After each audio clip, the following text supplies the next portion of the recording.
Hello friends, welcome back to my YouTube channel. So ನನ್ನ ಚಾನಲ್ನಲ್ಲಿ Bigg Boss updates ಕೊಡ್ತಾನೆ ಹೋಗ್ತಾ ಇದ್ದೀನಿ. ಸೊ ವಿಡಿಯೋ ಇಷ್ಟಾದರೆ ಲೈಕ್ ಕಮೆಂಟ್ ಶೇರ್ ಮಾಡಿ, ಫುಲ್ ವಿಡಿಯೋ ನೋಡಿ, ಎಲ್ಲೂ ಸ್ಕಿಪ್ ಮಾಡಬೇಡಿ. ಹಾಗೆ ನನ್ನ ಚಾನಲ್ನ ಸಬ್ಸ್ಕ್ರೈಬ್ ಮಾಡಿದೆ ವಿಡಿಯೋನ ನೋಡ್ತಿದ್ದೆ, ದಯವಿಟ್ಟು ಸಬ್ಸ್ಕ್ರೈಬ್ ಮಾಡ್ಕೊಳ್ಳಿ. ಸೊ ಇವಾಗಂತೂ ಬಿಗ್ ಬಾಸ್ ದಿನ ಜಗಳ ಆಡ್ತಾ ಇದ್ದಾರೆ. ಸೊ ಒಬ್ಬರಾದ್ಮೇಲೆ ಒಬ್ಬರು ನಾನು ಹೆಚ್ಚು ಅಂದ್ಕೊಂಡು ಜಗಳ ಆಡ್ತಾ ಇರೋದುಂಟು. ಸೊ ಈ ಸೀಸನಲ್ಲಿ ಮೊದಲನೇ ದಿನದಿಂದನೂ ಜಗಳ ಸ್ಟಾರ್ಟ್ ಆಗಿದೆ. ಇವಾಗ ಒಂದು ನಾಮಿನೇಷನ್ ಅಂದರೆ ಈ ವಾರದ ನಾಮಿನೇಷನ್ ನಡೆಯುತ್ತೆ. ಅದರಲ್ಲಿ ಯಾರ್ಯಾರು ನಾಮಿನೇಟ್ ಆಗಿದ್ದಾರೆ, ಸೊ ಅವರೆಲ್ಲರಿಗೂ ಕೂಡ ಒಂದು ಟಾಸ್ಕನ್ನು ಕೊಡ್ತಾರೆ ಬಿಗ್ ಬಾಸ್ ಅವರು. ನಾಮಿನೇಷನ್ ಪ್ರಕ್ರಿಯೆಯಲ್ಲಿ ಪಾರಾಗಲು ನೀವು ಈ ಟಾಸ್ಕ್ನ ಮಾಡಬೇಕು ಅಂತ ಹೇಳಿಬಿಟ್ಟು ಟಾಸ್ಕ್ ಆಡ್ತಾ ಇಲ್ಲಿ ಜಗದೀಶ್ ಅವರು ಯಮುನವ್ರನ್ನ ಮಿಸ್ ಆಗಿ ತಳ್ತಾರೋ ಅಥವಾ ಬೇಕು ಅಂತ ತಳ್ತಾರೋ ಗೊತ್ತಿಲ್ಲ.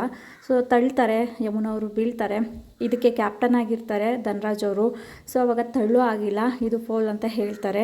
ಅದಾದಮೇಲೆ ಮಾತಿಗೆ ಮಾತು ನಡೆಯುತ್ತೆ. ಧನರಾಜ್ ಅವರು ಇದು ಫೋಲ್ ಅಂತ ಹೇಳಿದಾಗ ಜಗದೀಶ್ ಅವರು ಈ ರೆಫ್ರಿ ಈ ಗೇಮ್ಗೆ ಫಿಟ್ ಅಲ್ಲ ಅಂತ ಹೇಳ್ತಾರೆ. ಇವರು ಫಿಕ್ಸ್ ಮಾಡ್ಕೊಂಡಿದ್ದಾರೆ ಅಂತಲೂ ಕೂಡ ಹೇಳ್ತಾರೆ.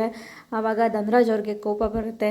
ಅದಾದ ನಂತರ ಬಿಗ್ ಬಾಸ್ ಕ್ಯಾಮ್ರಾ ಹತ್ರ ಬಂದು ಜಗದೀಶ್ ಅವರು ಹೇಳ್ತಾರೆ, ನಾನು ನಿಮ್ಮ ಮಾತನ್ನು ನಂಬ್ತೀನಿ, ಈ ವ್ಯಕ್ತಿ ಮಾತನ್ನು ನಂಬಲ್ಲ ಅಂತ ಹೇಳ್ತಾರೆ. ಧನರಾಜ್ ಅವ್ರಿಗೆ ತುಂಬಾ ಕೋಪ ಬರುತ್ತೆ. ಅದಾದ ನಂತರ ಸುಮ್ಮನೆ ಇರಿ, ಸೈಲೆಂಟ್ ಆಗಿದೆ ಅಂತ ಕೈ ತೋರಿಸ್ಕೊಂಡು ಜಗದೀಶ್ ಅವ್ರಿಗೆ ಹೇಳ್ತಾ ಇರ್ಬೇಕಾದ್ರೆ ನೀನು ನನ್ನ ಪಾಯಿಂಟೆಡ್ ಮಾಡಿ ಹೇಳಬೇಡ ಅಂತ ಹೇಳ್ತಾರೆ.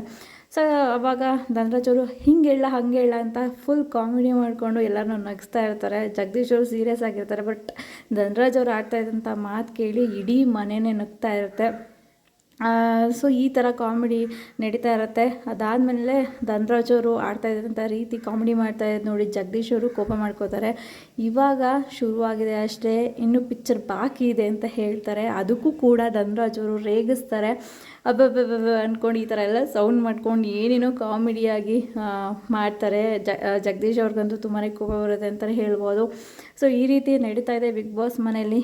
ನಾಮಿನೇಷನಿಂದ ಪಾರಾಗಲು ನಡೆಸ್ತಾರಂತಹ ಟಾಸ್ಕಲ್ಲಿ ಕಾಮಿಡಿ ಮಾಡ್ಕೊಬಿಟ್ಟಿದ್ದಾರೆ. ಸೊ ಧನರಾಜ್ ಅವರು ಈಗ ಕಾಮಿಡಿ ಮಾಡೋದಕ್ಕೆ ಸ್ಟಾರ್ಟ್ ಮಾಡ್ಕೊಂಡಿದ್ದಾರೆ. ನೆನ್ನೆ ಮಂಜು ಅವರು ಕಾಮಿಡಿ ಮಾಡಿದ್ದು ನೋಡಿದ್ವಿ, ತುಂಬಾ ಚೆನ್ನಾಗಿ ಮಾಡಿದರು. ಸೊ ಇವಾಗ ಧನರಾಜ್ ಅವರು ಸ್ಟಾರ್ಟ್ ಮಾಡ್ಕೊಂಡಿದ್ದಾರೆ. ನೋಡೋಣ ಇದು ಎಲ್ಲಿಗೆ ಹೋಗಿ ತಲುಪುತ್ತೆ ಅಂತ. ಒಟ್ಟಾರೆ ಜಗದೀಶ್ ಅವರು ಎಲ್ಲರನ್ನೂ ಕೂಡ ಅಂದರೆ ವಿರೋಧ ಮಾಡ್ಕೋತಾ ಇದ್ದಾರೆ ಅಂತ ಅನಿಸುತ್ತೆ. ಸೊ ಜಗದೀಶ್ ಅವ್ರಿಗೆ ಧನರಾಜ್ ಅವ್ರ ಕಡೆ ಕಂಡ್ರೆ ಆಗಲ್ಲ ಅಂತ ಅನ್ಸುತ್ತೆ ಫಸ್ಟ್ ಡೇಯಿಂದನೂ. ಅಂದರೆ ಫಸ್ಟ್ ಡೇ ನೀರು ವಿಷಯಕ್ಕೆ ಅಂದರೆ ನೀರು ಕೊಟ್ಟರು ಬಿಸ್ತೀರ ಅಂತ ಹೇಳ್ಬಿಟ್ಟು ಧನರಾಜ್ ಅವ್ರ ಜೊತೆ ಮತ್ತು ಧರ್ಮ ಅವ್ರ ಜೊತೆ ಜಗಳ ಆಡಿದರು. ಈ ಸಲ ಎಂಟರ್ಟೈನ್ಮೆಂಟ್ ಕಡಿಮೆ ಇರುತ್ತೇನೋ ಅಂತ ಅನ್ಕೋತಾ ಇದ್ವಿ. ಬಟ್ ಮೊದಲನೇ ದಿನದಿಂದನೇ ಜಗಳ ಸ್ಟಾರ್ಟ್ ಮಾಡ್ಕೊಂಡಿದ್ದಾರೆ. ಇವಾಗ ಕಾಮಿಡಿ ಎಲ್ಲ ಮಾಡೋದಕ್ಕೆ ಸ್ಟಾರ್ಟ್ ಮಾಡಿದ್ದಾರೆ. ಒಳ್ಳೆ ಎಂಟರ್ಟೈನ್ಮೆಂಟ್ ಸಿಗುತ್ತೆ ಈ ಫುಲ್ ಸೀಸನ್ ಅಂತ ಅನಿಸುತ್ತೆ. ಸೊ ಜಗದೀಶ್ ಸರ್ ಬೇಕೋ ಬೇಡವೋ ಏನಾದರೂ ಒಂದು ಮಾಡ್ತಾ ಇರ್ತಾರೆ, ಅದಕ್ಕೆ ಇನ್ನೊಬ್ರು ರಿಯಾಕ್ಟ್ ಮಾಡ್ತಾರೆ. ಇದೇ ರೀತಿ ಆಗ್ತಾ ಇದೆ. ಸೊ ಕಾದು ನೋಡೋಣ ಏನಾಗುತ್ತೆ ಈ ಸಲ ಅಂತ. ಸೊ ಇದ್ರ ಬಗ್ಗೆ ನಿಮ್ಮ ಒಪಿನಿಯನ್ ಕಮೆಂಟ್ ಬಾಕ್ಸಲ್ಲಿ ತಿಳಿಸಿ. ಜಗದೀಶ್ ಸರ್ ಅವರು ಯಮುನವ್ರನ್ನ ತಳ್ಳಿದ್ದು ಸರಿನಾ ತಪ್ಪಾ ಅಂತ ಹೇಳಿ. ಹಾಗೆಯೇ ನಿಮ್ಮ ಫೇವ್ರೇಟ್ ಕಂಟೆಸ್ಟೆಂಟ್ ಯಾರು ಅಂತ ಕಮೆಂಟ್ ಬಾಕ್ಸಲ್ಲಿ ತಿಳಿಸಿ. ಇದಿಷ್ಟು ಈ ವಿಡಿಯೋ ಇಷ್ಟ ಆದರೆ ಲೈಕ್ ಕಮೆಂಟ್ ಶೇರ್ ಮಾಡಿ. ಹಾಗೆ ನನ್ನ ಚಾನಲ್ನ ಸಬ್ಸ್ಕ್ರೈಬ್ ಮಾಡಿದೆ ವಿಡಿಯೋ ನೋಡ್ತಾ ಇದ್ದರೆ ದಯವಿಟ್ಟು ಸಬ್ಸ್ಕ್ರೈಬ್ ಮಾಡ್ಕೊಳ್ಳಿ.